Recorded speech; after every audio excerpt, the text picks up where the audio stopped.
Hello दोस्तों, okay coaching centre के YouTube channel में आप सभी का स्वागत है।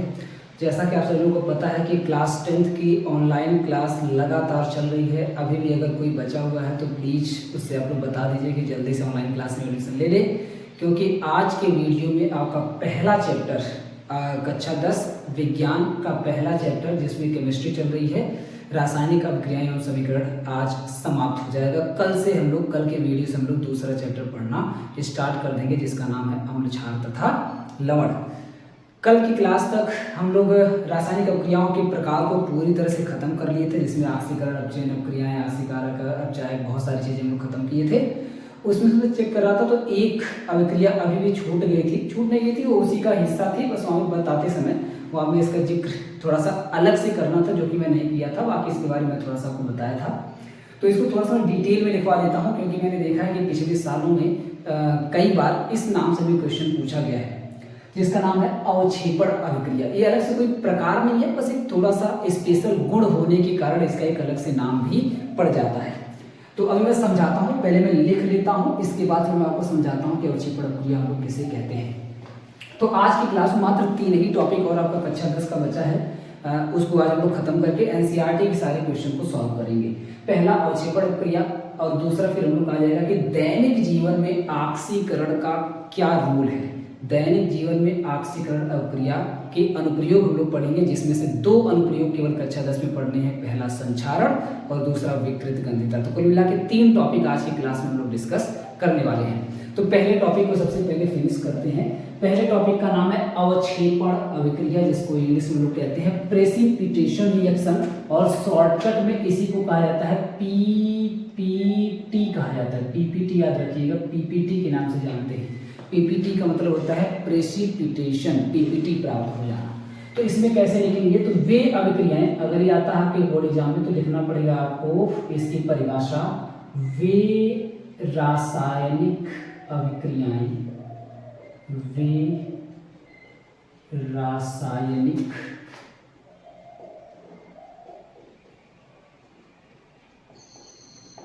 अभिक्रियाएं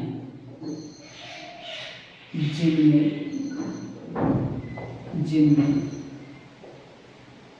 उत्पाद के रूप में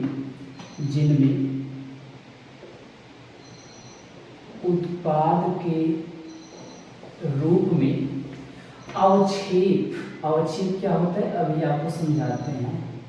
जिनमें उत्पाद के रूप में अवक्षेप की जगह पर आप समझ सकते हैं जिसको हम लोग थक्का कहते हैं, थक्का जमना, थक्का, या इसी को बोल सकते हैं आपकी जल में अविलेय कोई पदार्थ हो, जल में अविलेय, जो जल में ना बोले उसी को हम लोग अवक्षेप कहते हैं, जल में अविलेय पदार्थ, जल में अविलेय पदार्थ। या फिर इसी की जगह देख सकते हैं कि थोड़ा सा अर्धठोस टाइप का चीज हो, अर्धठोस हो। अर्धठोस का मतलब है कि ना पूरी तरह से ठोस हो ना पूरी तरह से द्रव हो, आधा ठोस हो आधा द्रव हो, आधा ठोस हो आधा द्रव हो। थोड़ा सा अगर कपड़ा हो तो मैं इधर लिख देता हूँ, यहाँ पर कॉमा लगा लीजिएगा या ऐसे कर लीजिएगा, मैं इधर लिख देता हूँ अर्धठोस को।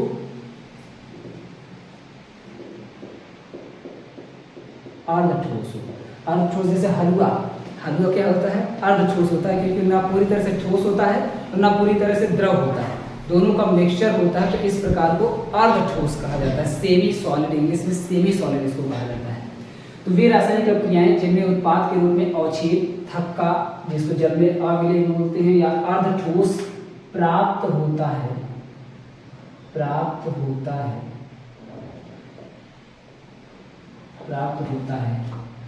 अवक्षेपण अभिक्रियाएं कहलाती हैं।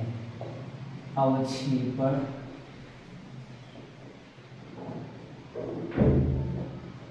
अभिक्रियाएं कहलाती हैं।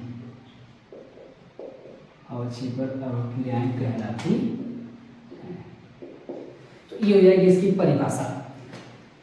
तो सबसे पहले समझ लीजिए कि इसको क्या बोलेंगे। जैसे आपने देखा होगा दही का थक्का देखा है चलते हुए, तो दही के थक्के को ही आप बोल सकते हैं अवक्षेप। या जल में कोई ऐसी चीज आपको, जैसे आप कभी माठा को आप घोलिए जल के अंदर घोलिए, रस आप कभी रस पिए होंगे, रस, तो रस में जब दही घोली जाती है तो आप देखेंगे कि दही पूरी तरह से जा करके रस में डिजॉल्व नहीं होती, पूरी तरीके से नहीं घुलती है। कुछ मात्रा में दही के जो छोटे छोटे हिस्से होते हैं वो रस में ऐसे सफ़ेद सफ़ेद घूमते रहते हैं, उसी को हम लोग बोल सकते हैं अवक्षेप। उसी को बोल कह सकते हैं, वही अवक्षेप होता है। इसी तरीके से बहुत सारी ऐसी अभिक्रियाएं होती हैं जिनमें जैसी अभिक्रिया कराई जाती है तो अभिक्रिया कराने के बाद उसमें सब कुछ घुला हुआ नहीं होता है, कुछ थक्का जैसा, कुछ दही जैसा ऊपर तैरता हुआ आ जाता है, जो कि आधा ठोस होता है, चिपचिपा टाइप का पदार्थ हो, जैसे तेल होता है ना वैसे चिपचिपा टाइप का पदार्थ होता है, उसे ही हम लोग अवक्षेप कहते हैं। तो ये हो गई अवक्षेप की बात कि अवक्षेप किसे कहते हैं। तो वैसे सभी रासायनिक अभिक्रियाएं जिनमें अवक्षेप प्राप्त होता है, तो एक लाइन लिखिएगा या इसमें से कोई भी एक आप ब्रैकेट में लिख सकते हैं, थक्का जलना, जल में अविलेय या अर्धठोस, या तीनों में से कोई भी नहीं लिखेंगे तब भी चलेगा, बस इतना लिख दीजिएगा कि वे सभी रासायनिक अभिक्रियाएं जिनमें अवक्षेप के रूप में उत्पाद प्राप्त होता है अवक्षेपण अभिक्रियाएं कहलाती हैं। एक बार फिर से, वे सभी रासायनिक अभिक्रियाएं जिनमें उत्पाद के रूप में अवक्षेप प्राप्त होता है अवक्षेपण अभिक्रिया कहलाती है। तो ये हो जाएगी उसकी परिभाषा, अच्छे तरीके से याद कर लीजिएगा। उदाहरण मैं इसका बता दे रहा हूं, तो उदाहरण हालांकि इसका हम लोग एक दो बार डिस्कस कर चुके हैं, एक बार मैं फिर से बता दे रहा हूं। ये द्विविस्थापन अभिक्रिया के अंदर आप लोगों ने इसका उदाहरण पढ़ा होगा। द्विविस्थापन अभिक्रिया में एक होता है सोडियम सल्फेट Na2SO4।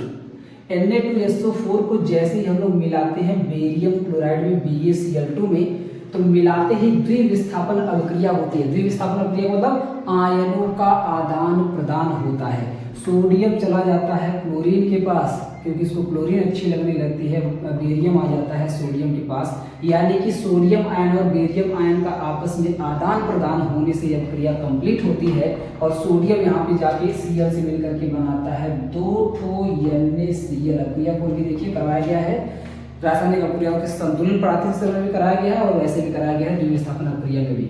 और Ba जाकर के SO4 से मिलकर के बना देता है BaSO4 बनाता है, जिसको बेरियम सल्फेट कहते हैं।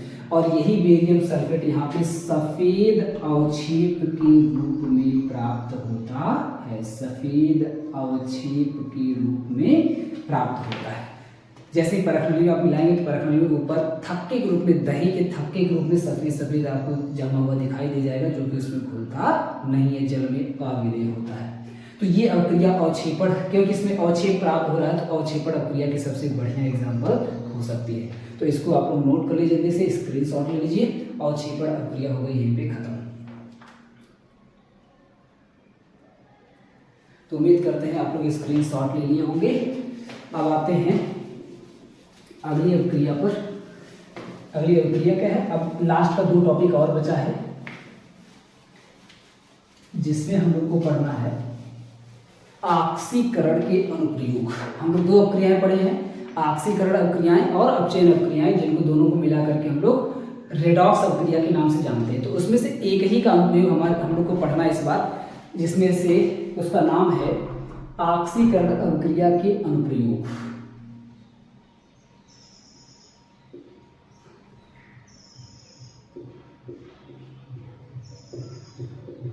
ऑक्सीकरण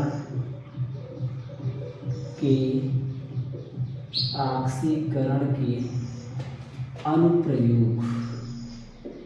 अनुप्रयोग या बोल सकते हैं दैनिक जीवन में उपयोग भी बोल सकते हैं। अनुप्रयोग या दैनिक जीवन में उपयोग, ऑक्सीकरण का अनुप्रयोग या दैनिक जीवन में उपयोग, जिसमें से कक्षा 10 में 2 ही अनुप्रयोग या 2 ही दैनिक जीवन में उपयोग पढ़ना है। पहले का नाम है संक्षारण, पहले का नाम है संक्षारण।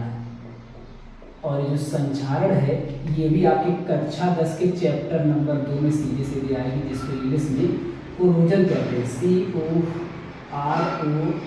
COROSSION, कोरोजन के नाम से इसको जाना जाता है। इंग्लिश में कोरोजन कहते हैं या संक्षारण कहते हैं। तो पहला अनुप्रयोग हम लोग को पढ़ना है ऑक्सीकरण का, जिसमें है संक्षारण यानी कोरोजन। क्या होता है जल्दी से पहले इसको लिख लीजिए, इसके बाद फिर इसको मैं समझाने का प्रयास करता हूं। तो इसमें लिखना है ऑक्सीकरण द्वारा या किसी पदार्थ अथवा धातुओं का खास करके देखिए धातुओं का होता है, तो किसी पदार्थ अथवा स्पेशल रूप से मैं ले लेता हूँ धातुओं का, किसी पदार्थ अथवा धातुओं का। आज थोड़ा सा कैमरा इधर सेट हो गया है, इधर का दिखाई नहीं दे रहा होगा आपको, पदार्थ तो दिखाई दे रहा है, ठीक है। किसी पदार्थ, यहाँ से ले लेते हैं इसके बाद, किसी पदार्थ अथवा धातुओं का, किसी पदार्थ अथवा धातुओं का वायु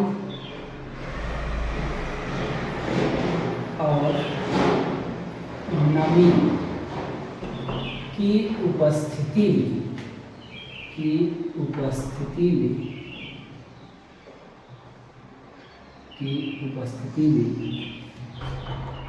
ऑक्सीकरण द्वारा, की उपस्थिति में ऑक्सीकरण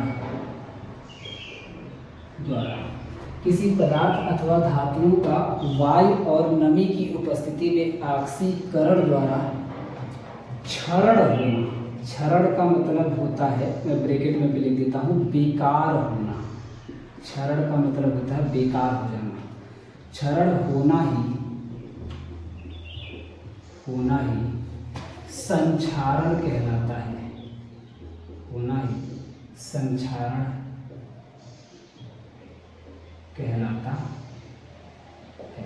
तो परिभाषा याद हो गई सबको, एक बार फिर से बताता हूँ। तो किसी पदार्थ का, एकदम एक लाइन में अगर मैं बोलना चाहूँगा तो एक लाइन में आप बोल सकते हैं कि किसी पदार्थ का अथवा किसी धातु का खराब हो जाना ही संक्षारण कहलाता है। किसी पदार्थ अथवा धातु का खराब हो जाना ही संक्षारण कहलाता है। खराब कब होगा? तो दो कारणों से होगा। पहला कि वायु की उपस्थिति हो और नमी की उपस्थिति हो। तो वायु अथवा नमी की उपस्थिति में किसी धातु का या किसी पदार्थ का क्षरण अथवा खराब हो जाना ही संक्षारण कहलाता है। जैसे उदाहरण के जरिए समझाने का प्रयास करता हूं, तो आप लिखिएगा उदाहरण। इसका जो सबसे बेस्ट उदाहरण होता है वो होता है लोहे में जंग लगना। लोहे में जंग लगना, तो लोहे में जंग लगना इसका संक्षारण का सबसे बढ़िया उदाहरण है। इसके अलावा चांदी का काला हो जाना, चांदी का काला हो जाना, चांदी का काला हो जाना। इसके अलावा देखेंगे एक और आता है तांबा, तांबे का हरा हो जाना, हरा हो जाना,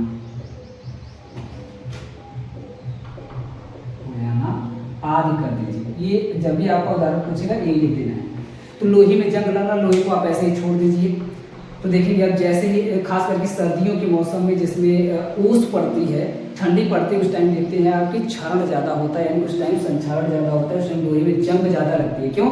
क्योंकि उस टाइम वायु में नमी बहुत अधिक होती है और वायु के अंदर आप जानते हैं कि ऑक्सीजन गैस उपस्थिति होती है और ये सब की सब धातुएं हैं, भले कम क्रियाशील धातुएं। ज़्यादा क्रियाशील धातुएं रहेंगी तब तो तुरंत उसका क्षरण हो जाएगा, तब तुरंत ही उसमें जंग लग जाएगी, तुरंत ही उसमें आग लग जाएगी, तुरंत ही उसको बेकार होना स्टार्ट हो जाएगी। लेकिन अगर बहुत ही कम क्रियाशील धातु है, जैसे चांदी, चांदी बहुत ही कम क्रियाशील धातु है, लोहा, लोहा भी कम से कम क्रियाशील धातु है, तांबा भी कम क्रियाशील धातु है, तो इसमें तुरंत नहीं लगता है। 2-4 दिन, 5 दिन, 1 साल, 2 साल भी कई बार देखने में लगता है कि इतने लंबे समय के बाद धीरे धीरे धीरे धीरे करते करते उसका क्षरण होता है और उसका जो रंग होता है वो बदरंग हो जाता है। बदरंग का मतलब है उसका कलर चेंज हो जाता है। जैसे आप देखेंगे लोहे में जंग लगना, जैसे लोहे में जंग लगेगी तो जो लोहा होगा वो धीरे धीरे करके बेकार होने लग जाएगा। चांदी का काला हो जाना, तो चांदी को अगर आप ऐसे खुला छोड़ देंगे तो चांदी वायु में उपस्थित सल्फर से ऑक्सीजन, सल्फर से क्रिया करके, सल्फर से मिल करके अपना ऑक्सीकरण कर लेगी और ऑक्सीकरण के द्वारा चांदी पर कालापन आ जाता है, काला काला लग जाता है। वहीं पे जो कॉपर होता है, कॉपर वायु में उपस्थित कार्बन डाइऑक्साइड गैस से क्रिया करके अपना ऑक्सीकरण कर लेता है और ऑक्सीकरण करने के बाद इसका जो रंग होता है वो हरा हो जाता है। आप अभी तांबे का लोटा देखे होंगे जिससे जल वगैरह चढ़ाया जाता है, उसको आप बहुत दिनों तक ऐसे ही रख दीजिए, तो रखने के बाद देखेंगे वो हरा हो जाएगा। क्यों? क्योंकि वो धीरे धीरे रखे रखे वायु के अंदर उपस्थित जो कार्बन डाइऑक्साइड गैस होती है उसको सोख लेता है और सोखने के बाद एक अभिक्रिया कर लेता है कॉपर प्लस CO2 की अभिक्रिया द्वारा यहाँ बन जाता है कॉपर कार्बोनेट, CuCO3 बन जाता है और कॉपर कार्बोनेट जो होता है वो हरे कलर का होता है, हरे कलर का हो जाता है। समझ पा रहे हैं आप लोग? तो इस तरीके से करके ऑक्सीकरण अभिक्रियाओं के द्वारा आप देखेंगे तो संक्षारण की प्रक्रिया होती है।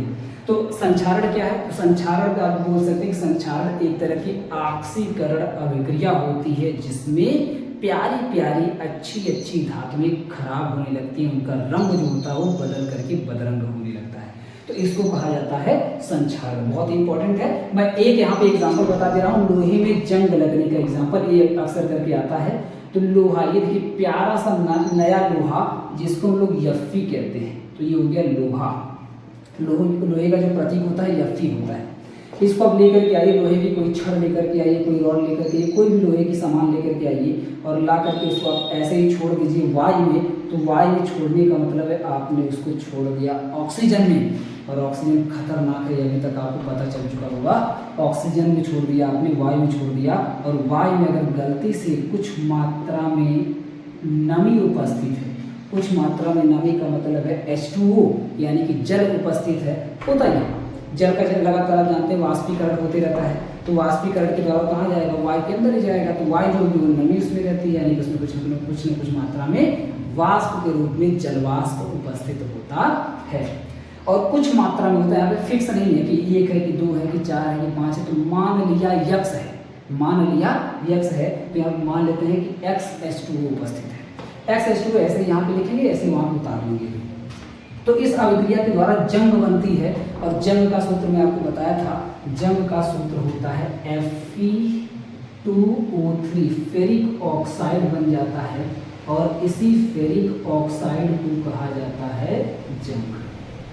फेरिक ऑक्साइड, इसी को हम लोग लोहे में जंग लगना कहते हैं, जिसको अपनी भाषा में मूर्छा लगना भी कहते हैं। मूर्छा लग गया है ना, जंग लग गई या मूर्छा लग गया, और इनटू में जो XH2O है ये उसी पे चिपका रहता है। इसका कोई बहुत अलग से रोल अभिक्रिया में नहीं, वैसे खाली इसकी उपस्थिति में होता है, नमी की उपस्थिति में अभिक्रिया संपन्न होती है। तो कुल मिलाकर इस तरीके से ये संक्षारण की अभिक्रिया चलती है। तो यहाँ पर यफ्फी के पास कोई भी ऑक्सीजन नहीं था, लेकिन अभिक्रिया के बाद आप देख पा रहे होंगे यफ्फी के पास ऑक्सीजन आ गया, इसलिए आप बोल सकते हैं कि यफ्फी का यहाँ पे हो गया ऑक्सीकरण हो गया। तो और यफ्फी का यहाँ पे हो गया ऑक्सीकरण, और क्योंकि ऑक्सीकरण के द्वारा इस पे एक परत जम गई फेरिक ऑक्साइड की, जो कि लोहे को बेकार कर देती है, इसीलिए इस पूरी अभिक्रिया को संक्षारण अभिक्रिया भी कहते हैं, या इस पूरी प्रक्रिया को केवल संक्षारण कहते हैं। इसको आप बाद में संतुलित कर लीजिएगा। संतुलित आप कैसे करेंगे? तो यहाँ पे देख पा रहे होंगे Fe2 है, तो Fe2 कर दीजिए, लेकिन ऑक्सीजन यहाँ 2 है, तो इसको पहले यहाँ पे सम बनाना पड़ेगा, तो 2 आगे कर दीजिए, तो Fe यहाँ पे हो जाएगा, सॉरी ऑक्सीजन हो जाएगा 3 दूना 6, तो इसके आगे लगा दीजिए 3 दूना 6, और यहाँ पे लगा दीजिए इसको 4, क्योंकि Fe को मिला हो गया 2 दूना 4। अब मैं डायरेक्टली इसको बस यहाँ पे संतुलित कर दिया हूँ। संतुलन कैसे करना है आपको मैं पढ़ाया हूँ डिटेल में, तो आप लोग बाद में कर लीजिएगा। मैं फिलहाल ऐसे अपने से जल्दी जल्दी संतुलित कर दिया हूँ, ठीक है ना। तो ये हो गया पूरा का पूरा संक्षारण। अब इसी में हम लोग को पढ़ना है कि ये जो संक्षारण, ठीक है भाई चलो संक्षारण मान लिया हो रहा है, अब क्या करें, है ना। ऐसे तो हमारी सारी धातुएं खराब हो जाएंगी, लोहे की जितनी सामान है वो सब खराब हो जाएंगी, या तांबे की जितनी सामानें खराब हो जाएंगी। किसी भी धातु, इस तरह की बहुत सारी जो सामानें हैं जिनका हम लोग लगातार यूज करते हैं अपने दैनिक जीवन में, या बड़े पैमाने पर यूज होता है, जैसे मान लीजिए रेलवे ट्रैक हो गया, लोहे से बनता है, जो बड़े बड़े पुल होते हैं उसमें लोहे का इस्तेमाल होता है। तो इस तरह से तो बहुत सारी चीज़ें लोहे और बाकी चीज़ों की बनती हैं। फिर अगर ऐसे सब धातुएं खराब होने लगेंगी, वो भी सिर्फ हवा में रखने से, तो फिर उसको कहाँ रखें? क्या बक्सम बंद करके रखेंगे? तो फिर उसको संक्षारण होने से कैसे बचाएं, यानी कि इसका पढ़ना है अभी हमको बचाव, यानी कि उपाय पढ़ना है कि इससे बचने के क्या क्या उपाय हैं। तो जल्दी से छापिए, स्क्रीनशॉट लीजिए, तो इसका उपाय मैं बताता हूँ। तो स्क्रीनशॉट आपने ले लिया होगा।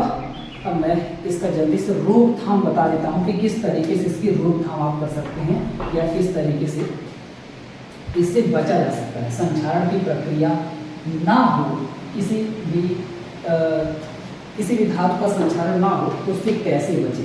तो संक्षारण की प्रक्रिया का रोकथाम या रोकथाम को ही कहा जाता है उपाय। कि क्या है इसका उपाय, क्या है संक्षारण का रोकथाम अथवा उपाय। तो लिख लीजिएगा, इसके निम्नलिखित उपाय होते हैं। मैं 1 2 3 4 करके 2-3 रोकथाम आपको बता देता हूँ। पहला जो इसका रोकथाम है वो है कि आप पेंट लगा दीजिए। आप देखते होंगे कि जितने भी लोहे की या धातुएं की जितनी भी चीज़ें होती है उस पर पेंट कर दिया जाता है। लोहे की धातुओं पर हमारा लोहे का कुछ जंगला बनवा के लेके आए, लोहे कोई दरवाजा लेकर के आए तो उस पर आप पेंट कर दीजिए। तो पेंट लगाकर पेंट लगाने से क्या होगा, तो मान लीजिए ये लोहे की अगर रॉड है इस पे आपने पेंट मार दिया चारों तरफ से, तो पेंट मारने से जो पेंट होगा ये इसके चारों तरफ खुद एक परत बना लेगा। और ये परत क्या करेगी, पेंट क्या करेगा, ये परत बना करके बाहर ये जो वायु उपस्थित है इस वायु को इस लोहे के संपर्क में आने से रोक देगा। जब इस पे आ ही नहीं पाएंगे संपर्क में, जब दो लोग मिल ही नहीं पाएंगे तो क्रिया नहीं होगी। जब क्रिया नहीं होगी तो जैसे बात है कि वो संक्षारण ही नहीं होगा। तो पेंट लगाकर रोक सकते हैं। कई बार आप देखते होंगे कि जैसे भी हमारी साइकिल है या बाइक है उसमें चैन जो होता है, देखेंगे चैन जो लगा होता है वो लोहे का बना होता है। उसमें संक्षारण की प्रक्रिया ना हो उसको रोकने के लिए हम लोग तेल लगा देते हैं, तेल या ग्रीस। तो तेल या ग्रीस लगाकर, तो तेल या ग्रीस लगा कर इसकी रोकथाम की जाती है। तीसरा, कई बार इसका गैल्वेनाइजेशन किया जाता है। गैल्वेनाइजेशन, आप कहीं सर ये कौन सी ट्यूब आ रही है, तो गैल्वेनाइजेशन इंग्लिश शब्द है, मैं इसको हिंदी में लिख रहा हूँ। गैल्वेनीकरण बेसिक बोलते हैं, मैं लिख देता हूँ गैल्वेनीकरण द्वारा।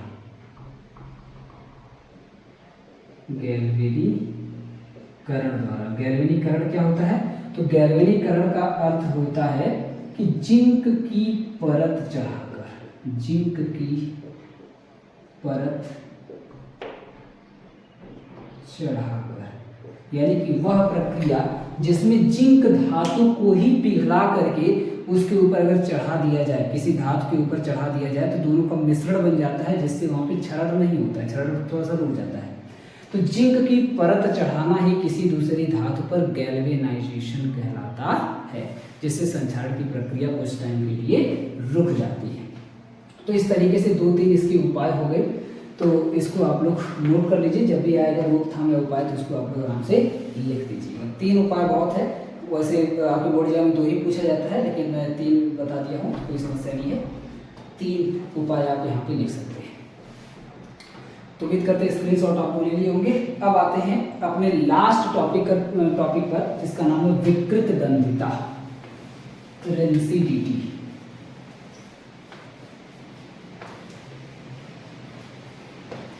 विकृत गंधिता अथवा रेंसिडिटी। तो दूसरा इसी लिखिएगा विकृत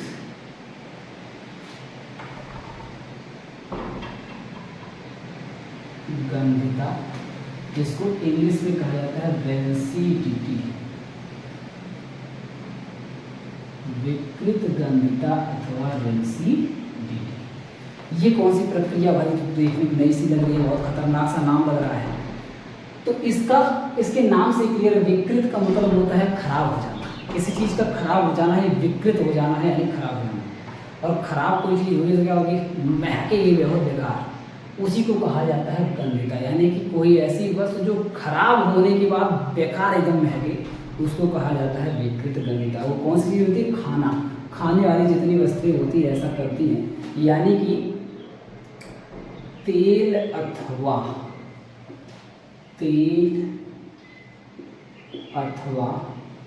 वसायुक्त,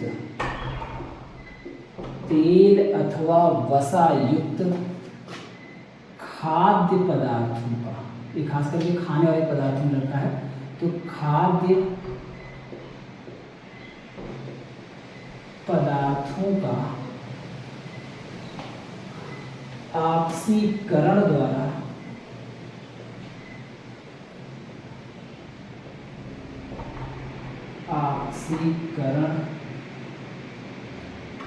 द्वारा दुर्गंध युक्त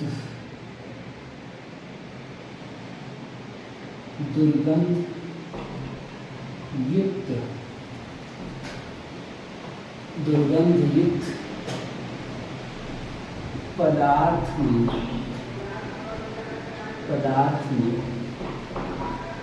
बदल जाना ही विकृत गंधिता कहलाता है। विकृत गंधिता कहलाता है। बस इतनी सी इसकी परिभाषा है कि सारे के सारे खाद्य पदार्थ, आप गर्मी में देखिए, गर्मी में सब्जी बना के रखिए, सुबह में आप रखेंगे, दिन भर इतनी ज़्यादा गर्मी पड़ती है, शाम तक खराब हो जाता है। ऐसे ही कोई भी खाने वाले पदार्थ, रोटी आप बना करके रखिए, 2-3 दिन तक छोड़ दीजिए, पूरा दहिया लग जाती है, बेकार हो जाता है, बेकार महकने लगता है। कई बार हम लोग चेक करने के लिए कि देखिए हमारा जो खाना है, मैगी मान लो बना के रखे थे टिफिन में, घर से बना के लेके आए, तो जैसे लंच हुआ खोले तो इसके बाद सब हुआ करिएगा कहीं बेकार तो नहीं हो गया है। तो हम लोग चेक करने के लिए उसको ऐसे नाक के पास ले जा करके सूंघते हैं, सूंघ करके पता करते हैं, अगर उसमें से बेकार स्मेल आ रही है, दुर्गंध अगर आ रही है, तो लोग समझ जाते हैं कि 100% ये बेकार हो चुका है, अब खाने लायक नहीं बचा है।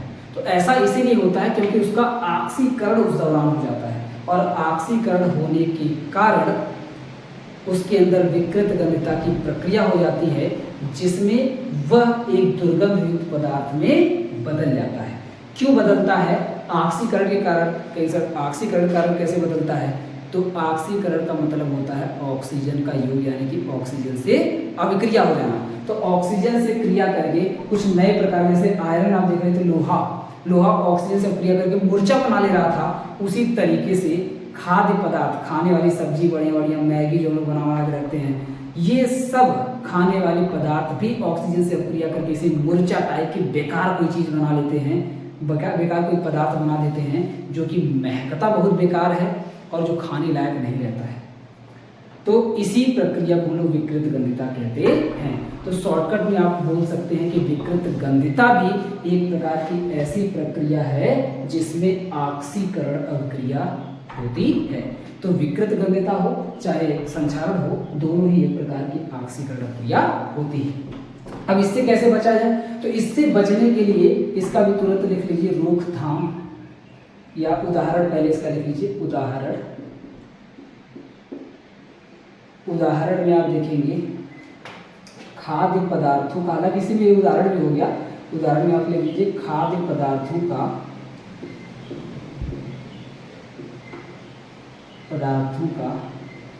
खराब हो जाना।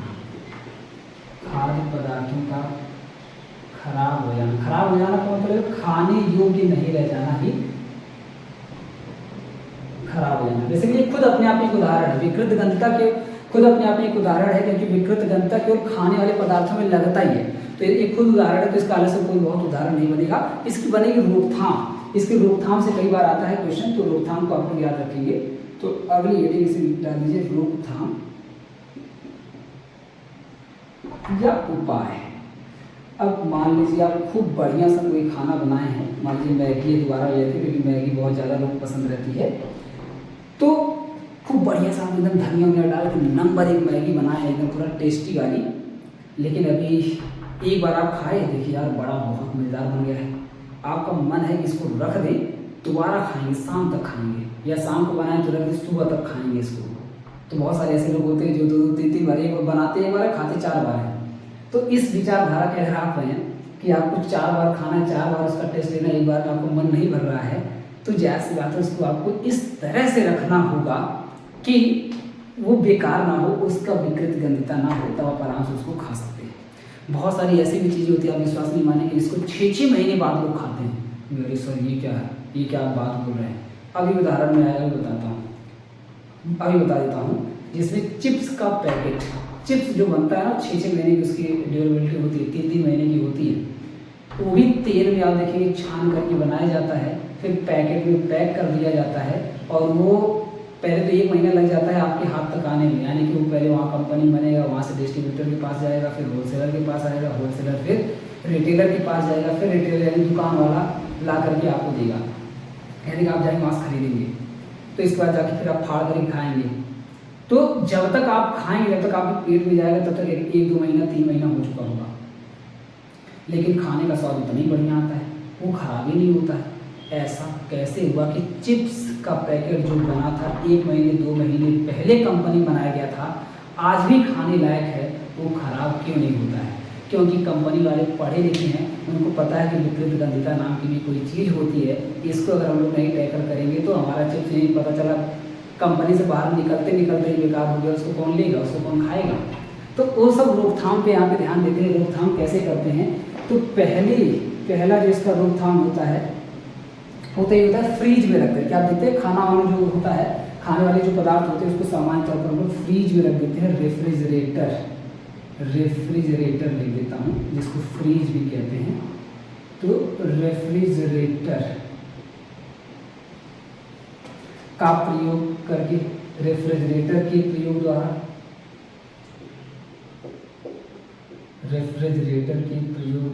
आप कहेंगे सर ये क्यों करना है? तो इसलिए क्योंकि ज़्यादातर अभी हम लोग आप देखें, आप अपघटन अक्रिया हम लोग पढ़ रहे थे, वियोजन अक्रिया, अपघटन अक्रिया, तो उसमें हम लोग पढ़े थे कि बहुत सारी अक्रियाएं तो इसलिए हो जाती हैं क्योंकि उनको ताप मिल जाता है ऊष्मा के कारण, जिसको ऊष्मीय वियोजन, ऊष्मीय अपघटन अक्रिया हम लोग पढ़े हैं। ऊष्मा, गर्मी के कारण भी बहुत सारी अक्रियाएं हो जाती हैं। और जैसा कि आप सभी लोग जानते हैं कि खाना ज़्यादातर खराब गर्मी में ही होता है, इसलिए क्योंकि उसके अंदर वियोजन अक्रिया संपन्न हो जाती है।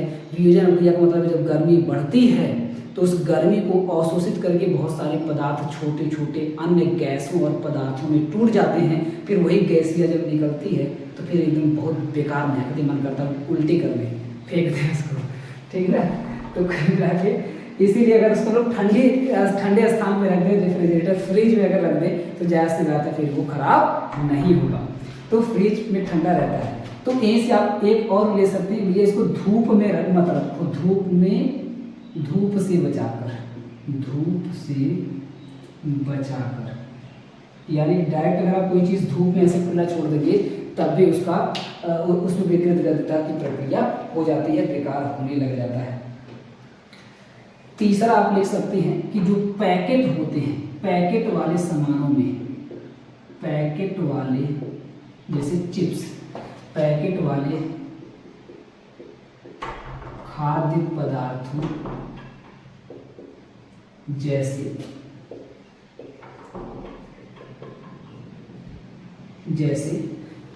पैकेट वाले खाद्य पदार्थों जैसे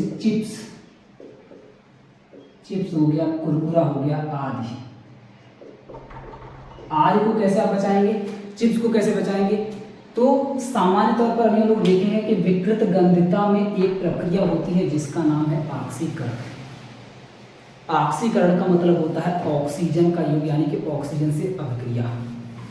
तो हमको यहाँ पे एक ट्रिक लगाना पड़ेगा कि दुश्मन का दुश्मन दोस्त होता है। आप कहें सर ये कौन सा नया कॉन्सेप्ट है? तो क्योंकि हमारी दुश्मन अभी यहाँ पे कौन है?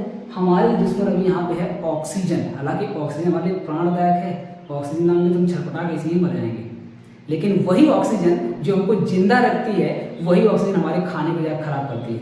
आपकी चाउमीन को जाकर खराब करती है। आप इतना बढ़िया सब्जी बनाए थे सुबह में, वो जाकर बेकार कर देगी वही ऑक्सीजन जिससे आप जिंदा हैं। तो ऑक्सीजन हमारे लिए अच्छी भी है, ऑक्सीजन हमारे लिए बेकार भी है। अभी तक बस हम इतना जानते थे कि ऑक्सीजन हमारे लिए बस अच्छी है। आज जान लीजिए कि ऑक्सीजन हमारे लिए बेकार भी है। कहाँ बेकार है? तो हमारे सारे खाद्य पदार्थों को बेकार करने में सबसे बड़ा रोल किसका रहता है? तो सबसे बड़ा रोल रहता है ऑक्सीकरण का। अब इस बेलगाम ऑक्सीजन को अगर रोकना है तो कैसे रोकेंगे आप? आपके पास तो औकात है नहीं, आपके पास दम नहीं है कि आप जाके ऑक्सीजन को रोक लेंगे, क्योंकि गैस है, उससे आप जाके लड़ाई कैसे करेंगे? तो आप सुने होंगे कि लोहे को लोहा ही काटता है। लोहे को कौन काटता है? लोहे को लोहा ही काटता है। तो ऑक्सीजन क्योंकि गैस है, तो हमको कोई ऐसी गैस ढूंढ करके लानी होगी जो ऑक्सीजन की दुश्मन हो। यानी कि हमको कोई एक गैस ही लेकर के आना हो, बस ऐसी गैस होनी चाहिए जो ऑक्सीजन की दुश्मन हो। इसके बाद उसको दे देंगे पैसा, जाओ ऑक्सीजन को मार के आ जाओ, हो जाएगी, मार के आ जाएगी। अब आप ढूंढने जाएंगे ऑक्सीजन की दुश्मन कौन है, तो ऑक्सीजन की दुश्मन केवल दो ही गैसें हैं।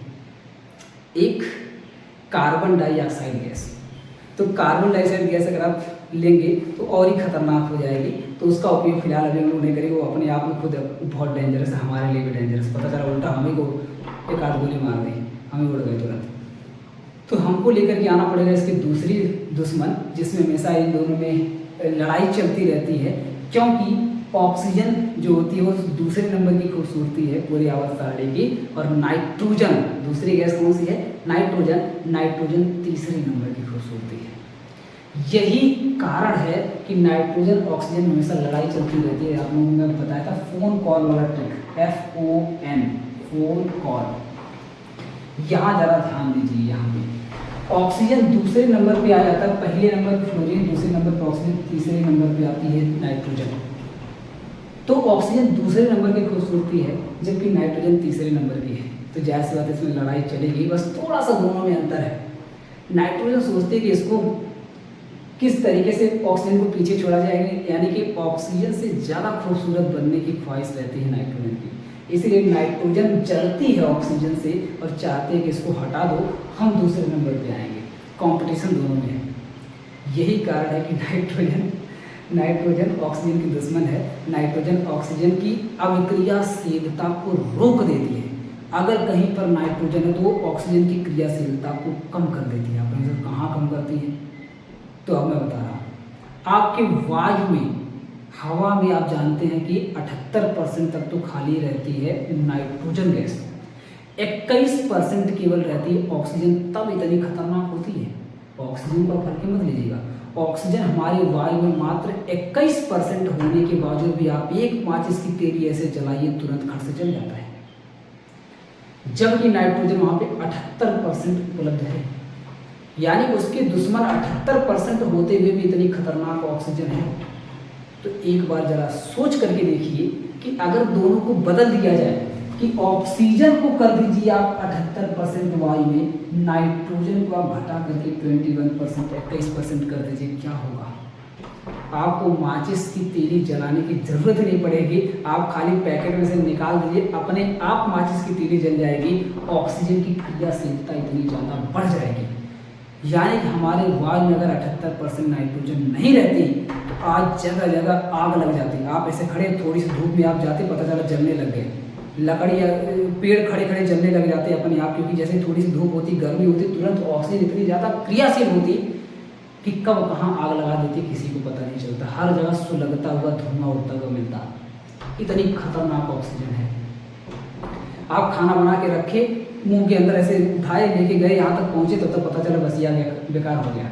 इतनी खतरनाक ऑक्सीजन हो जाती, इतना जान लीजिए। क्योंकि जैसे आप बर्तन में से बाहर निकालते, वायु में आती, वायु में ऑक्सीजन है, खटाखट अभिक्रिया करने लगती, और जब तक ऐसे करके आपके मुंह तक पहुँचता तब तक पता चला बस ये आ गया, आपको फेंकना पड़ जाता, महकने लगता है। इतनी खतरनाक ऑक्सीजन होती है। लेकिन नाइट्रोजन इसकी दुश्मन है। इसीलिए जो चिप्स के पैकेट वाले क्या करते हैं कि ऑक्सीजन को पूरी तरह से चिप्स के पैकेट से बाहर निकाल देते हैं। चिप्स के पैकेट आप देखते हैं फूले फूले होते हैं, लगता है उसमें हवा भरी गई है, वो हवा नहीं होती है, वो नाइट्रोजन गैस भरी गई होती है। इसलिए क्योंकि ऑक्सीजन को निकाल करके उसमें जैसे ही नाइट्रोजन गैस भर देंगे तो अगर मान थोड़ी बहुत नाइट्रोजन है भी, या अगर थोड़ी बहुत उसमें ऑक्सीजन है भी या नहीं भी है, तब भी कोई समस्या नहीं है। उसमें नाइट्रोजन गैस होने से ऑक्सीकरण नहीं हो पाएगा, और जब ऑक्सीकरण नहीं हो पाएगा तो चिप्स, उसके अंदर जो रखा हुआ चिप्स है वो खराब नहीं होगा, कुरकुरा खराब नहीं होगा।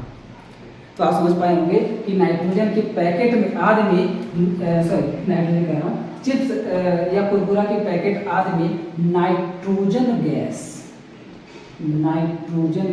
क्यों भरा जाता है? तो नाइट्रोजन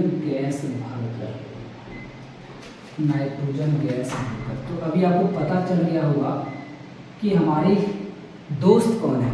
मैं बोला था ना दुश्मन की दुश्मन दोस्त होती है, तो हमारी दुश्मन ऑक्सीजन, ऑक्सीजन की दुश्मन नाइट्रोजन, तो नाइट्रोजन हमारी दोस्त है, क्योंकि नाइट्रोजन हमारे चिप्स को बचा ले रही है खराब होने से, हमारे खाद्य पदार्थों को बचा ले रही है खराब होने से। तो ये हो गई कहानी चिप्स के पैकेटों की। और जैसे बात है कि चौथा, जैसा कि आप जानते हैं कि ऑक्सीकरण क्रिया द्वारा ही खराब होती है, हमारे खाद्य पदार्थ सारे खराब होते हैं।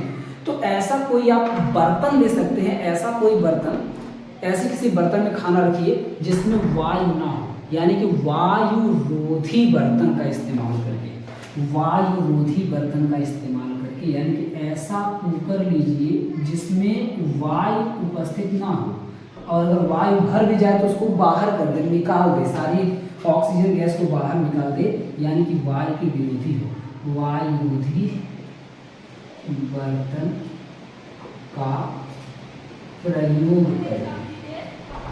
तो वायुरोधी बर्तन का प्रयोग करके हम लोग चाहें तो विकृत गंधिता होने से बचा सकते हैं, विकृत गंधिता की प्रक्रिया को रोका जा सकता है। तो इस तरह से जाकर के पूरा का पूरा जो टॉपिक था आपका बहुत डिटेल में मैंने समझा दिया, खत्म हो गया। जल्दी से स्क्रीनशॉट लीजिए, फिर मैं आ जाता हूँ फटाफट से एनसीईआरटी के क्वेश्चंस पर, जो बचे कुचे क्वेश्चंस हैं। हालांकि ज़्यादातर क्वेश्चन को मैं आपको करवा दिया हूँ, कुछ क्वेश्चंस बचे हुए हैं जिनको मुझे करवाना है, तो जल्दी से मैं उसको करवा के खत्म करता हूँ। तो उम्मीद करते हैं आप लोग स्क्रीनशॉट रेडी होंगे। अब देखिए प्योर एनसीईआरटी मेरे पास है, इसको मैं ओपन कर लेता हूँ। एनसीईआरटी आप खोलेंगे तो पहले चैप्टर में पेज नंबर 16 पे आप आएंगे। तो पेज नंबर 16 से हम लोग शुरू करते हैं। तो पेज नंबर 16 में पहला ही जो क्वेश्चन है वो ऑप्शनल पूछा गया, तो जो सॉल्व करवाने लायक कुछ टॉपिक्स हैं उसको मैं सॉल्व भी करवा देता हूँ, और जो बताने लायक है उसमें बता करके 20 क्वेश्चन आपके पहले चैप्टर में दिए गए, 20 के 20 में आज खत्म करवा दूंगा इसी वीडियो में। और कल से हम लोग पढ़ेंगे दूसरा चैप्टर कक्षा 10 का रसायन विज्ञान का दूसरा चैप्टर, जिसका नाम है अम्ल, क्षार तथा लवण। तो 16वें पेज पर आइए। पहला क्वेश्चन जो कि दिया गया है, नीचे दी गई अभिक्रिया के संबंध में कौन सा कथन असत्य है। मैं क्वेश्चन को डाल दूंगा स्क्रीन पर, तो आप लोग इसे देख करके समझ जाइएगा। दिया है नीचे दी गई अभिक्रिया के संबंध में कौन सा कथन असत्य है, तो आपको दिख रहा होगा। दिया है PbO + C, एरो लगा करके Pb + CO2। ऑप्शन पढ़िए। ऑप्शन पहला दिया है सीसा अपचयित हो रहा है, सीसा अपचयित हो रहा है। तो पहले मैं एक बार लिख देता हूँ जल्दी से रिएक्शन को। Pb दिया है, सॉरी PbO दिया है, प्लस में C दिया है, एरो लगा करके Pb दिया है, प्लस में CO2 दिया है। यहाँ जरा Pb को एक बार ध्यान से देखिए, तो Pb का क्या हो रहा है बताइए। यहाँ पर ऑक्सीजन था, यहाँ ऑक्सीजन का त्याग हो गया, यहाँ ऑक्सीजन का त्याग, और ऑक्सीजन के त्याग का मतलब हम लोग जानते हैं अपचयन होता है। तो क्या दिया है पहले में, सीसा अपचयित हो रहा है, यानी कि Pb अपचयित हो रहा है, बिल्कुल सही बात है। तो ए वाला ऑप्शन यहाँ पे एकदम सही हो गया। दूसरा दिया कार्बन डाइऑक्साइड गैस उपचयित हो रही है, तो CO2 तो इधर बन रही है, और उपचयित का मतलब होता है ऑक्सीकरण होना। लेकिन दिक्कत है कि कार्बन का ऑक्सीकरण हो रहा है इसमें। यहाँ पे ध्यान से देखिएगा, कार्बन के पास ऑक्सीजन था नहीं था, यहाँ पे ऑक्सीजन आ गया, यानी कि हो गया ऑक्सीजन का योग, ऑक्सीजन जुड़ गया, इसका मतलब यहाँ पे उपचयन हो गया। उपचयन का मतलब ऑक्सीकरण हो गया, उपचयन का मतलब ऑक्सीकरण हो गया। तो बात तो सही है, यहाँ ऑक्सीकरण हो रहा है, लेकिन कार्बन का ऑक्सीकरण हो रहा है, ना कि कार्बन डाइऑक्साइड का। तो इधर उत्पाद के रूप में ऑक्सीकरण होने के बाद बन रही है, पहले थोड़ी ना बन रही है। तो यहाँ पे दूसरा ऑप्शन हो जाएगा गलत, बी वाला ऑप्शन यहाँ पे हो जाएगा गलत। सी वाला दिया है कार्बन उपचयित हो रहा है, ये देखिए एकदम सही दिया, कार्बन उपचयित यानी कि इसका उपचयन हो रहा है, तो बिल्कुल सही है। तो सी वाला ऑप्शन भी बिल्कुल एकदम सही है।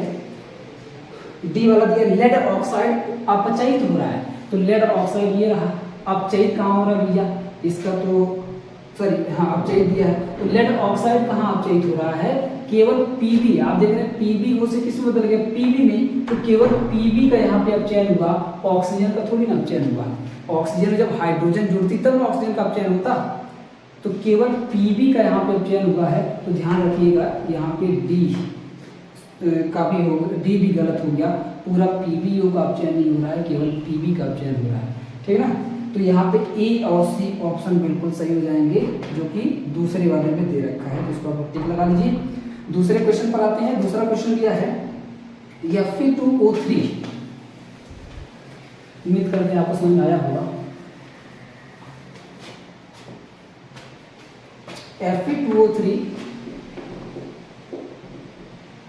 Fe2O3 प्लस में Al और अभिक्रिया के बाद दिया है 2Al। ये देखिए यहाँ पे संतुलन से हमको बहुत मतलब नहीं है। प्लस दिया है Al2O3 प्लस 2Fe। ध्यान से अगर आप लोग देखेंगे तो इस अभिक्रिया में क्या हो रहा है, कौन सी किस प्रकार की पूछा, किस प्रकार की अभिक्रिया, तो संयोजन अभिक्रिया है क्या। संयोजन अभिक्रिया का मतलब जब दोनों आपस में जुड़ जाते हैं, प्लस हो जाते हैं, तब जाकर के प्लस होकर के कोई एक ही प्रकार का बड़ा सा अणु बनाते हैं, तब संयोजन अभिक्रिया होती। तो नहीं है, पहला ऑप्शन गलत है। द्विविस्थापन अभिक्रिया दूसरा दिया है, द्विविस्थापन अभिक्रिया, तो मुझे इसमें भी डाउट लग रहा है, क्योंकि द्विविस्थापन तब होता है जब डबल ब्रेकअप हो, जब डबल ब्रेकअप हो, डबल पैचअप हो, तब होता है। यहाँ तो खाली देखिए इसका ब्रेकअप हुआ, Fe का ब्रेकअप हुआ और Al जाकर के इसके जगह में जुड़ गया, तो जाहिर सी बात है केवल Al का पैचअप हुआ, पैचअप भी किसका हुआ, केवल Al का। तो Fe एक ही का ब्रेकअप हुआ, एक ही का पैचअप हुआ, तो यहाँ पे विस्थापन अभिक्रिया है, ना कि द्विविस्थापन है। तो विस्थापन अभिक्रिया डी वाले ऑप्शन में देखिए डाला गया है, डी वाले ऑप्शन में विस्थापन अभिक्रिया, तो ये हो जाएगी विस्थापन। डी वाला ऑप्शन यहाँ पे एकदम हो जाएगा सही। तीसरे पर आ जाइए। तीसरा दिया है लौह चूर्ण पर तन हाइड्रोक्लोरिक अम्ल डालने से क्या होता है। तो लौह चूर्ण का मतलब है Fe पर तन HCl का मतलब है Cl डालने पर क्या होता है। तो लौह चूर्ण पर तन HCl जैसे आप डालेंगे तो आप जानते हैं कि आप विस्थापन अभिक्रिया, यही वाली विस्थापन अभिक्रिया हो जाएगी। Fe ज़्यादा क्रियाशील है हाइड्रोजन से, हाइड्रोजन को जाके विस्थापित कर देगी और यहाँ बना देगी Fe2Cl3 बना देगी, यानी कि फेरिक क्लोराइड बन जाएगा। प्लस में यहाँ पे हाइड्रोजन गैस रिलीज हो जाएगी, हाइड्रोजन गैस निकल जाएगी। तो यहाँ बन जाएगा दिया है, तो यहाँ दिया है पहला हाइड्रोजन गैस एवं आयरन क्लोराइड बनता है, तो पहला ही एकदम सही, हाइड्रोजन गैस बनता है और आयरन क्लोराइड बनता है, तो ऑप्शन ए यहाँ पे एकदम सही है, पहला ही ऑप्शन यहाँ पे एकदम सही हो गया। चौथा क्वेश्चन आप देखेंगे तो दिया है संतुलित रासायनिक समीकरण क्या है। रासायनिक समीकरण को संतुलित करना क्यों आवश्यक है, इसको मैं क्लास में करवाया था, आप लोग जाके लिख लीजिएगा, मैंने लिखवाया हुआ है। पांचवा क्वेश्चन दिया है निम्न कथनों को रासायनिक समीकरण के रूप में परिवर्तित कर उन्हें संतुलित कीजिए। ये चारों का चारों मैं संतुलन करते समय आपको पढ़ाया हूँ, जाके वीडियो में देख लीजिए। छठवां दिया है निम्न रासायनिक समीकरणों को संतुलित कीजिए, ये भी मैं चारों का चारों आपको करवाया हूँ, जाकर के देख लीजिए। सातवां निम्न अवक्रियाओं के लिए संतुलित रासायनिक समीकरण लिखिए, तो सातवां का भी चारों और आठवां का भी चारों। तो पांचवां, छठवां, सातवां, आठवां, इन सभी क्वेश्चंस का जो चार जो दिया हुआ है ना, चारों मैं संतुलित करवाया हुआ हूँ, जाकर के वीडियो में आप लोग मिला लीजिए, एक एक समीकरण आपको मिल जाएगा। संतुलन करना तो मैं आपको कई वीडियो 3-4 वीडियो में लगातार मैं आपको पढ़ाया था, तो एक भी छूटा नहीं, इतना जान लीजिए। नौवां क्वेश्चन ऊष्माक्षेपी एवं ऊष्माशोषी अभिक्रिया का क्या अर्थ है, उदाहरण दीजिए। तो ऊष्माक्षेपी ऊष्माशोषी अभी आप पिछले वीडियो में आपको पढ़ाया गया था, जाके देख लीजिए। 10वां दिया है श्वसन को ऊष्माक्षेपी अभिक्रिया क्यों कहते हैं, वर्णन कीजिए। इसको थोड़ा सा सुन लीजिए कैसे लिखेंगे आप लोग उसी के दम पर। तो श्वसन भी एक तरह की ऊष्माक्षेपी अभिक्रिया होती है, क्योंकि जब हम लोग सांस लेते हैं तो सांस लेने के बाद ऑक्सीजन गैस हमारी कोशिकाओं में जाती है, और हमारी कोशिकाओं में जाने के बाद हमारी कोशिकाओं में उपस्थित ग्लूकोज को जलाकर हमारी कोशिकाओं में उपस्थित ग्लूकोज को जला देती है, जिसके कारण उसमें से ऊष्मा उत्पन्न होती है, और ऊष्मा उत्पन्न होने वाली सभी अभिक्रियाओं को ऊष्माक्षेपी अभिक्रिया कहते हैं। ये इसका आंसर हो जाएगा। ये आप जो मैं बोला उसको सुन करके इसका आंसर आप लिख लीजिए।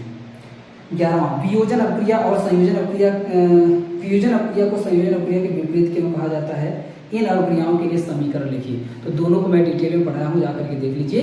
वियोजन अभिक्रिया और संयोजन अभिक्रिया क्या होती है, एक ही वीडियो में पढ़ाया हूँ, दोनों देख लीजिए, दोनों एक दूसरे की उल्टी होती हैं।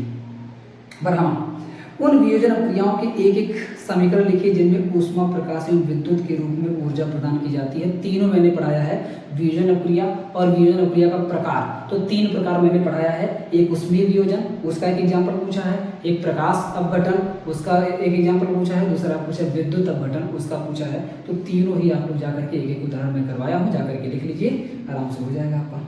13वां विस्थापन एवं द्विविस्थापन अभिक्रियाओं में क्या अंतर है, पढ़ाया गया आपको क्लास में, आराम से आप कर सकते हैं। इन अभिक्रियाओं के लिए रासायनिक समीकरण लिखिए, तो सबका एग्जाम्पल भर भर के करवाया गया है, आप लोग आराम से इसको सॉल्व कर सकते हैं। 14वां सिल्वर के शोधन में सिल्वर नाइट्रेट के विलयन को सिल्वर प्राप्त करने के लिए कॉपर धातु द्वारा विस्थापित किया जाता है। इस प्रक्रिया के लिए अभिक्रिया लिखिए। तो इसको हालांकि करवाया गया है, लेकिन मैं फिर से करवा देता हूँ। रासायनिक समीकरण लिखना है इसका, तो इस वाले क्वेश्चन का मैं करके आपको दिखा देता हूँ। दिया है सिल्वर के शोधन में, सिल्वर प्योर सिल्वर को प्राप्त करना है कहाँ से, तो सिल्वर नाइट्रेट से। तो सिल्वर नाइट्रेट का सूत्र आप जानते हैं कि होता है AgNO3। AgNO3 मतलब सिल्वर नाइट्रेट। इसमें डाला जाता है कॉपर को, कॉपर धातु को जैसे मिला देते हैं, तो कॉपर धातु को मिलाने से शुद्ध सिल्वर धातु, शुद्ध चांदी हमको प्राप्त हो जाती है। कैसे? क्योंकि हम लोग जानते हैं कि कॉपर धातु Ag से अधिक क्रियाशील होती है, ये अधिक क्रियाशील है और Ag कम क्रियाशील होती है, इसीलिए इसमें विस्थापन की अभिक्रिया हो जाती है और विस्थापन की अभिक्रिया द्वारा Ag को विस्थापित कर दिया जाता है, यानी कि ब्रेकअप पैचअप होता है। कॉपर जाकर के NO3 से शादी कर लेता है और बना लेता है कॉपर CuNO3 बना लेता है कॉपर नाइट्रेट, और प्लस में Ag जो होता है वो बाहर हो जाता है। AgNO3 का ट्वाइस बनाता है, उसको बाद में लोग बैलेंस कर लेंगे, उसकी समस्या नहीं है। ठीक है, यहाँ पे 2 लगा देंगे, यहाँ भी 2 लगा देंगे, यहाँ भी 2 लगा देंगे, सॉरी, और यहाँ पर 2 लगा देंगे, बस बैलेंस हो जाएगा, संतुलन हो जाएगा। तो संतुलन अभी यहाँ बहुत दिक्कत नहीं है, बात यह है कि आप रिएक्शन सही से ही कर पा रहे हैं। तो यहाँ पे Ag आप देखेंगे शुद्ध रूप में प्राप्त हो जाता है। यही अभिक्रिया इसका आंसर है। देखिए 15वां दिया है, अवक्षेपण अभिक्रिया से आप क्या समझते हैं, उदाहरण देकर समझाइए। अभी इसी वीडियो में आपको समझाया हूँ। 16वां है, ऑक्सीजन का के योग या ह्रास के आधार पर निम्न पदों की व्याख्या कीजिए, प्रत्येक के लिए 2 उदाहरण दीजिए। तो भर भर के उदाहरण में करवाया हूँ। दिया है पहला उपचयन, तो उपचयन में ऑक्सीजन का क्या होता है, उपचयन में ऑक्सीजन का योग, अपचयन में ऑक्सीजन का त्याग। 2 उदाहरण आप जाकर के देख लीजिए, जो वीडियो अभी कल परसों गया है उसमें आप लोग जाकर के देख लीजिए, सब आपको मिल जाएगा। 17वां है, एक भूरे रंग का चमकदार तत्व यक्ष को वायु की उपस्थिति में गर्म करने पर वह काले रंग का हो जाता है। इस तत्व यक्ष एवं उस काले रंग के यौगिक का नाम बताइए। ये मैं आपको करवा देता हूँ क्वेश्चन नंबर 17। देखिए क्वेश्चन नंबर 17। तो आपको मैं ये चीज़ बताया भी था कि कॉपर वायर, कॉपर का तार जो होता है ना, कॉपर का तार, तो कॉपर का तार होता है यानी कि तांबा, इसी का कलर होता है भूरे रंग का, जो यहाँ पे दिया ना भूरे रंग का, तो भूरे रंग का होता है कॉपर का तार। लेकिन इसको जैसे ही आप गर्म करेंगे यानी कि जलाएंगे, यानी कि ऑक्सीजन से अभिक्रिया कराएंगे, जलाने का मतलब क्या होता है, ऑक्सीजन से अभिक्रिया करवाना, तो ये बना लेता है कॉपर ऑक्साइड, CuO बना लेता है। और मज़ेदार बात यह है कि CuO का जो रंग होता है वो काला हो जाता है, काले कलर का होता है। बहुत फेमस रिएक्शन है, पूछा जाता है, याद रखिएगा। तो कॉपर का जब ऑक्सीकरण होता है यानी कि ऑक्सीजन से जो अभिक्रिया होती है, जब उसको जलाया जाता है या गर्म किया जाता है, तो जलाने या गर्म करने के बाद कॉपर ऑक्साइड बनता है। संतुलित कर लीजिए, तो यहाँ 2 लगा दीजिए, यहाँ 2 लगा दीजिए, संतुलित हो जाएगा। तो यही अभिक्रिया पूछी गई थी, उसकी अभिक्रिया बताइए तथा उस काले रंग के यौगिक का नाम बताइए। तो बता दीजिए कि काले रंग के यौगिक का नाम क्या है, कॉपर ऑक्साइड। तो कॉपर ऑक्साइड इसका नाम है और इसका नाम है कॉपर यानी कि तांबा। ठीक ना, तो 17वें का आंसर ये हो जाएगा। यही एक्स नाम की जो धातु पूछा था, एक्स नाम की धातु यही है, यही है एक्स। 18वां है, लोहे की वस्तुओं को हम पेंट क्यों करते हैं। तो अभी मैं आपको बताया कि लोहे की वस्तुओं को क्यों पेंट करते हैं, ताकि वो एक परत बना दे किसके बीच में, लोहे और वायु के बीच में, ताकि वायु सीधे जाकर के लोहे के संपर्क में ना आ सके, जिससे जंग की प्रक्रिया को रोका जा सके। 1900 तेल एवं खाद वसायुक्त खाद्य पदार्थों को नाइट्रोजन से प्रभावित क्यों किया जाता है। अभी थोड़ी देर पहले मैं बहुत डिटेल में बताया, तो दोबारा मैं नहीं बताने जा रहा हूँ, आप पीछे करके वीडियो देख लीजिए, आपको समझ में आ जाएगा। और 20वां क्वेश्चन पूछा है, निम्न पदों का वर्णन कीजिए तथा प्रत्येक का एक एक उदाहरण दीजिए। अभी आपको मैं पढ़ा के खत्म कर रहा हूँ। पहला संक्षारण, दूसरा विकृत गंधिता पूछा है, दोनों क्वेश्चन आपको आ रहा है, अभी इसी वीडियो में मैंने पढ़ाया। तो इस तरीके से 20 के 20 क्वेश्चन जो इस बुक में दिए गए थे पहले चैप्टर में, प्योर ओरिजिनल NCERT में, वो मैं आपको करवा के खत्म कर रहा हूँ। अब अगर मैं बोर्ड एग्जाम के पॉइंट ऑफ व्यू से बात करूँ कि हम लोगों ने पढ़ने के तो पूरा चैप्टर पढ़ लिया, अब इसमें से पेपर में क्या आएगा। मैं आपको बता दूं कि पहला चैप्टर एक ऐसा चैप्टर है जिससे बहुत ज़्यादा काटा छांटा नहीं जा सकता। इसके सारे ही टॉपिक, इक्का दुक्का टॉपिक छोड़ करके बाकी सारे ही टॉपिक इंपॉर्टेंट है। आप पिछले 5-10 सालों के पेपर उठा करके देख लीजिए, आपको समझ में आ जाएगा। लगभग सब टॉपिक से ही क्वेश्चंस पूछे गए हैं, सब। बस खाली इंट्रोडक्शन वाले जो कुछ परिचय वाले जो टॉपिक्स थे उसको छोड़ करके बाकी रासायनिक अपक्रियाओं का प्रकार, रासायनिक अपक्रियाओं का संतुलन, प्रकार में जितना भी प्रकार में आपके रेडॉक्स अपक्रिया तक पढ़ाया हूँ अभी और क्षेपण अपक्रिया तक पढ़ाया, सब देखिए पूछा हुआ है, सब पूछा जाता है। इसके बाद इसका अनुप्रयोग जो दो है, संचारण और विकृत गंतव्य, ये दोनों पूछा जाता है। तो बचा क्या? यही तो है इस पूरे चैप्टर में।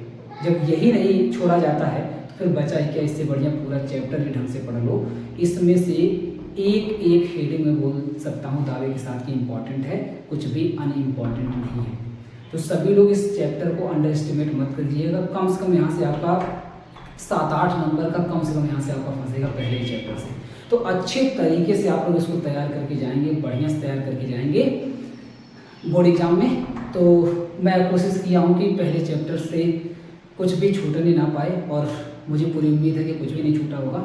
अगर आपको लगता है कि कुछ ऐसा टॉपिक है जो छूटा है या जो आपको नहीं समझ में आया है, तो हालांकि आप दोबारा वीडियो देखिएगा, फिर भी नहीं समझ में आएगा तो कमेंट बॉक्स में लिखिएगा, मैं आपको जरूर प्रोवाइड करूँगा। ठीक है, तो उम्मीद करते हैं आपको पहला चैप्टर अच्छे तरीके से पूरा समझ में आया होगा।